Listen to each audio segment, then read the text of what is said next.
Hormonal control of gastrointestinal motility. इस topic पर आने से पहले एक बेसिक बात रिवाइज करते हैं कि लोअर बॉडी से डीऑक्सीजनेटेड ब्लड हार्ट तक ले जाने के लिए कौन सा मेजर वेन रिस्पॉन्सिबल है? Inferior vena cava. Abdominal organs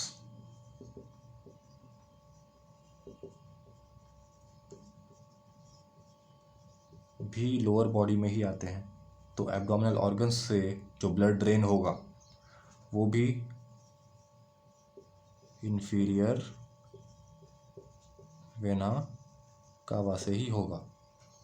लेकिन एब्डोमिनल ऑर्गन्स में डाइजेस्टेड फूड प्रेजेंट है, फूड का डाइजेशन हुआ है। यहाँ पर फूड के डाइजेशन से हुआ क्या है, कुछ टॉक्सिक सब्सटेंसेस जनरेट हुए हैं। अगर टॉक्सिक सब्सटेंसेस एब्डोमिनल ऑर्गन्स से डायरेक्टली इंफीरियर वेना कावा में चले गए तो हार्ट उसे पूरे बॉडी में पंप कर देगा और वो टॉक्सिक सब्सटेंसेस पूरे बॉडी में पहुंच जाएंगे। और टॉक्सिक का मतलब ही क्या है? हार्मफुल। बॉडी में जहाँ भी जाएंगे हार्म करेंगे, उनका बॉडी में रहना ठीक नहीं है। तो इंफीरियर वेना कावा में इसे डायरेक्ट पहुंचाना ठीक नहीं है। तो एब्डोमिनल ऑर्गन्स से ब्लड पहले जाएगा लिवर में। लिवर हमारे बॉडी में डिटॉक्सिफिकेशन के लिए रिस्पॉन्सिबल सबसे बड़ा ऑर्गन है। फिर लिवर से इंफीरियर वेना कावा में। ठीक है, तो इस टाइप का जो स्पेशल सर्कुलेशन है इसे हम बोलते हैं पोर्टल सर्कुलेशन। ज़रूरत क्या है इसकी, ये समझ आया आपको? या हेपेटिक पोर्टल सर्कुलेशन या पोर्टल सर्कुलेशन। एब्डोमिनल ऑर्गन्स से लिवर में पोर्टल वेन के थ्रू ब्लड जाता है और लिवर से इंफीरियर वेना कावा में हेपेटिक वेन के थ्रू ब्लड जाता है। ठीक है, तो अब फिर से टॉपिक पर आते हैं। हार्मोन्स क्या होते हैं? हार्मोन्स ऐसे सब्सटेंसेस हैं जो ग्लैंड्स रिलीज करते हैं सर्कुलेटरी सिस्टम, सर्कुलेशन में, ब्लड में रिलीज करते हैं, और ब्लड फिर उन हार्मोन्स को, उन केमिकल्स को ट्रांसपोर्ट करता है टारगेट साइट्स तक। ठीक है, तो हमारा पॉइंट ये है कि gastro intestinal hormones are released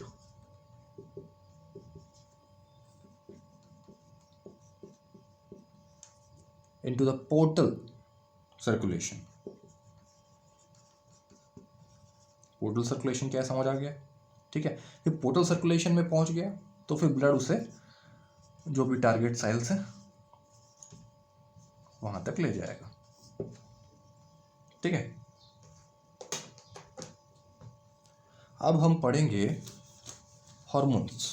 major जो जीआईटी के हार्मोन्स हैं उसका हम एक बार ओवरव्यू लेंगे।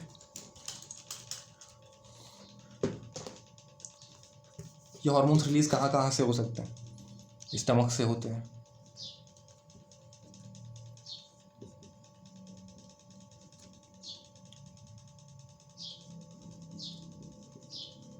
डुओडेनम से होते हैं, जेजुनम से होते हैं, इलियम से होते हैं। ठीक है, अब देखो, स्टमक, डिओडेनम, जेजुनम, ये तीनों ही गैस्ट्रिन नाम का हार्मोन सीक्रेट करते हैं। डिओडेनम, जेजुनम और इलियम, डिओडेनम, जेजुनम और इलियम, ये सीक्रेट करते हैं cholecystokinin and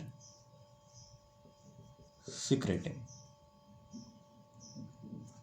duodenum and jejunum ये सीक्रेट करते हैं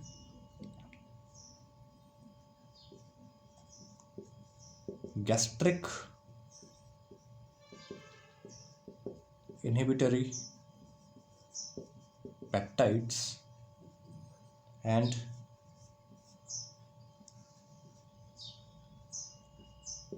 मोटेलिन, ये दो हार्मोन्स। तो कुल हमने 1 2 3 4 5 टाइप के हार्मोन्स का नाम देखा। गैस्ट्रिन स्टमक ड्यूडेनम जेजुनम से सीक्रेट हुआ, ड्यूडेनम जेजुनम इलियम से सीक्रेट हुआ, cholecystokinin and secretin duodenum and jejunum से सीक्रेट हुआ, gastric inhibitory peptides and motilin. ठीक है, अब इन सब के फंक्शंस बेसिक। ठीक है, गैस्ट्रिन क्या करता है? गैस्ट्रिन स्टिमुलेट करता है, किसे? Stimulates gastric acid secretion. Gastric acid के सिक्रेशन को स्टिमुलेट करता है। कोलसिस्टोकाइनिन कुछ चीज़ें स्टिमुलेट करता है, जैसे कि क्या क्या? पैनक्रियाटिक एंजाइम सिक्रेशन,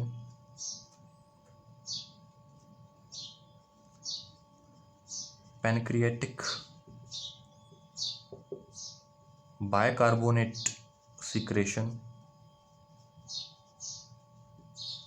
हम आगे पढ़ेंगे इन सब एंजाइम्स का सिग्निफिकेंस, इनके प्रॉपर फंक्शंस। अभी इतना याद रखिए। गॉल ब्लैडर कॉन्ट्रैक्शन,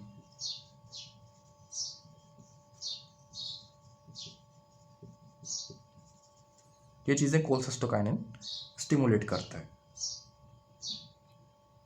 ठीक है, और कोलसिस्टोकाइनिन कुछ चीज़ें इनहिबिट भी करता है।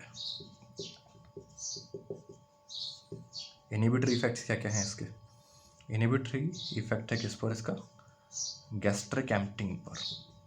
गैस्ट्रिक एम्प्टिंग, गैस्ट्रिक मतलब स्टमक से रिलेटेड है, स्टमक को खाली करना है। स्टमक को खाली करके कहाँ भेजेंगे? स्टमक में जो फूड है, इसको हम चाइम बोलते हैं, वो एम्प्टी होकर कहाँ जाएगा? ड्यूडेनम में। तो हम उसी की बात कर रहे हैं, गैस्ट्रिक एम्प्टिंग।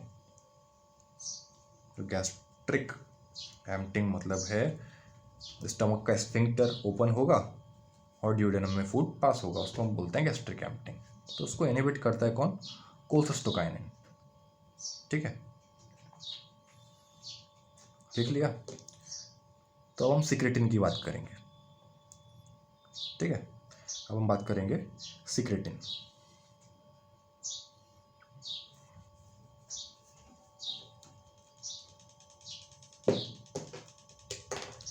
सिक्रेटिन की बात किया जाए तो सिक्रेटिन में भी ऐसा है। सिक्रेटिन के कुछ स्टिमुलेटिंग इफेक्ट्स हैं। सिक्रेटिन किसे स्टिमुलेट करता है और सिक्रेटिन किन चीज़ों को इनहिबिट करता है? ठीक है, तो सिक्रेटिन स्टिमुलेट करता है pepsin secretion,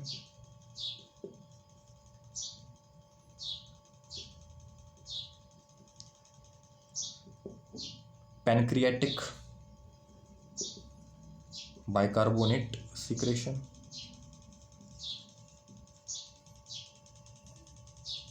and biliary bicarbonate secretion. Pancreas से जो जूस निकलता है उसे बोलते हैं पैनक्रियाटिक सिक्रेशन। तो पैनक्रियाटिक जूस में आने वाला बाइकार्बोनेट, हम उसकी बात कर रहे हैं पैनक्रियाटिक बाइकार्बोनेट सिक्रेशन में। और बिलियरी बाइकार्बोनेट सिक्रेशन नाम से समझ में आ रहा है, बाइल जूस में जो बाइकार्बोनेट सिक्रेट हो रहा है, ठीक है, वो बिलियरी बाइकार्बोनेट सिक्रेशन। इन सब का स्टिमुलेशन होता है सिक्रेटिन से। तो सिक्रेटिन का इनहिबिटरी इफेक्ट कहाँ पर है? इनहिबिटरी इफेक्ट है इसका गैस्ट्रिक एसिड सिक्रेशन पे। ठीक है,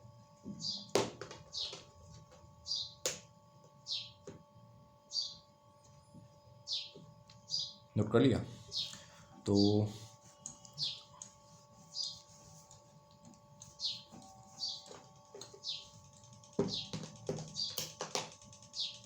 अभी हम फिर से बनाते हैं। ड्यूडेनम और जेजुनम से रिलीज होता है कौन? हमने देखे थे दो हार्मोन्स, एक तो गैस्ट्रिक इनहिबिटरी पेप्टाइड्स और दूसरा देखा था हमने कौन सा? मोटिलिन।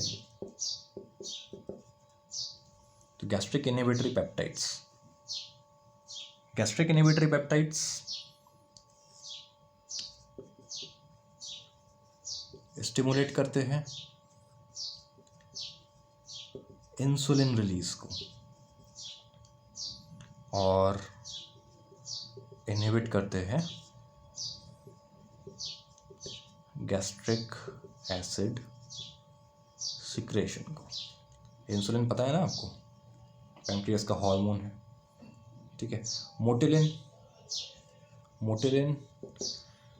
का स्टिमुलेटिंग इफेक्ट है। मोटिलिन स्टिमुलेट करता है